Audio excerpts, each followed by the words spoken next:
अस्सलामुअलैकुम जी। Particle physics chapter 3 space time symmetries चल रहा है हमारे पास। आज का टॉपिक है टाइम रिवर्सल। तो टी सिमेट्री भी से बोलते हैं। देखते हैं टाइम रिवर्सल में क्या होता है। तो टाइम रिवर्सल बुनियादी तौर पे एक डिस्क्रीट सिमेट्री ऑपरेशन है जो रिवर्स करता है डायरेक्शन ऑफ टाइम, यानी हम टी की बजाय माइनस टी लेंगे।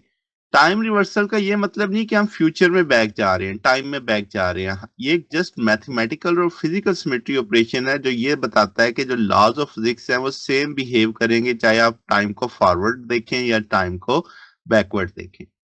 यानी एक फिजिकल लॉ को हम कहते हैं कि इसके पास टाइम रिवर्सल सिमेट्री है अगर वो लॉ अनचेंज रहता है जब टाइम रिवर्स हो जाए।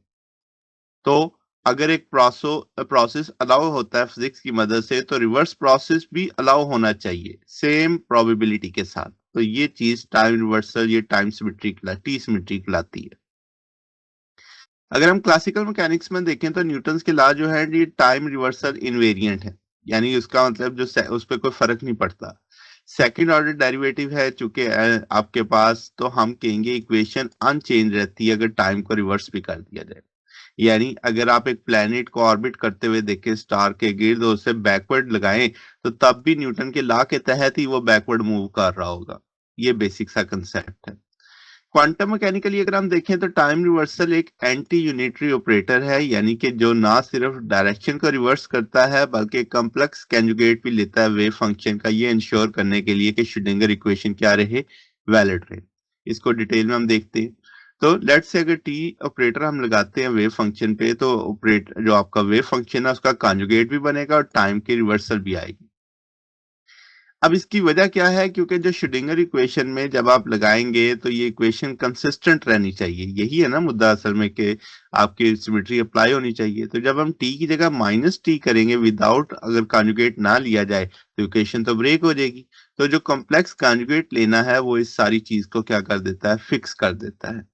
अगर एक एग्जाम्पल देखी जाए, इलेक्ट्रॉन की जो स्पिन है प्रिसेसिंग इन अ मैग्नेटिक फील्ड, तो जब आप अंडर टी देखेंगे तो प्रिसेसिंग डायरेक्शन रिवर्स हो जाएगी, जो एग्जैक्टली वैसे ही है जैसे टाइम रिवर्स वीडियो के अंदर आपने पीछे quantum mechanically example classical example में सोचा था। अब कौन कौन सी फिजिकल क्वांटिटीज इफेक्ट होती हैं, चेंज होती हैं टाइम रिवर्सल से। तो हम कहेंगे आपके पास जैसे पोजीशन है, तो यानी जनरल कर दिया जाए वो जिसमें मोशन इन्वॉल्व है ना वो आपके साइन क्या कर जाएगी, चेंज कर जाएगी। पोजीशन है आर से रिप्रेजेंट करेंगे, इसमें पोजीशन चेंज नहीं होती चाहे टाइम आप फॉरवर्ड करें रिवर्स करें। टाइम तो बाई इटसेल्फ बाई डेफिनेशन में हम जा रहे हैं कि वो रिवर्सल है तो ये ऑड फंक्शन हो जाएगा।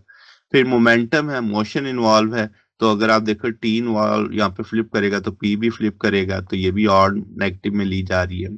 स्पिन की बात की जाए तो रोटेशन है, रिवर्स टाइम करेंगे तो ऑपोजिट एंड पे रोटेट करेगी, तो ये भी आपके पास ऑड है। फिर इलेक्ट्रिक फील्ड है, स्टैटिक चार्जेस की वजह से होती है तो जाहिर मोशन इन्वॉल्व नहीं है, तो ये आपके पास इवन है।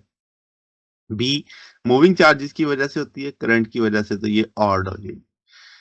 फिर कंसिडर देखे जाए कंजर्वेशन की बात की जाए तो एक्सपेरिमेंट शो करते हैं कि जो टाइम रिवर्सल सिमेट्री है कि वो यूनिवर्स में हमेशा कंजर्व नहीं रहती। स्ट्रॉन्ग न्यूक्लियर फोर्स में कंजर्व रहेगी, इलेक्ट्रिक फोर्स में कंजर्व रहेगी, वीक न्यूक्लियर फोर्स में ये वायलेटेड होती है, कायान और बीटा मिजान के डिके के अंदर हमने देखा है। अब आपके पास ग्रेविटी अभी तक ये अज्यूम है कि कंजर्व की गई क्योंकि अभी इसे टेस्ट ही नहीं किया गया। फिर आपके पास कुछ पार्टिकल्स हैं जो डिके करते हैं एक ज्यादा फ्रीक्वेंटली एक डायरेक्शन में रिवर्स की निस्बत से। इसका मतलब नेचर डिस्टिंग्विश करती है पास्ट और फ्यूचर में फंडामेंटल लेवल पे। तो जो टी वायलेशन है ये इंप्लाई करती है कि माइक्रोस्कोपिक प्रोसेस जो होते हैं वो टाइम एसिमेट्रिक होते हैं। ये बहुत इंपॉर्टेंट है। अब बरियान एसिमेट्री की बात करें तो ये एक प्रॉब्लम जो है बिग बैंग है उससे प्रोड्यूस किया इक्वल अमाउंट में मैटर और एंटी मैटर। अब टी कनेक्शन ये है जब हम इस यानी एंड करते हैं यूनिवर्स मेड ऑफ मैटर, यानी हमें तो लॉज ऑफ फिजिक्स ट्रीट करना चाहिए मैटर और एंटी मैटर को डिफरेंटली।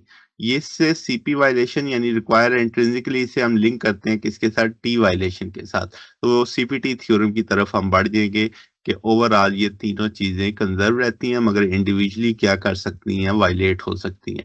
तो ये जनाब हमारे पास टॉपिक है। अगर आपको इसमें कोई बात पूछनी हो, डाउट हो, नीचे कमेंट्स में पूछ सकते हैं। वीडियो अच्छी लगी हो वीडियो को लाइक कीजिएगा, दोस्तों के साथ शेयर कीजिएगा, चैनल को सब्सक्राइब कर दीजिएगा। अब तक के लिए इतना ही, बाकी इंशाल्लाह नेक्स्ट देखेंगे। ओके, अल्लाह हाफिज।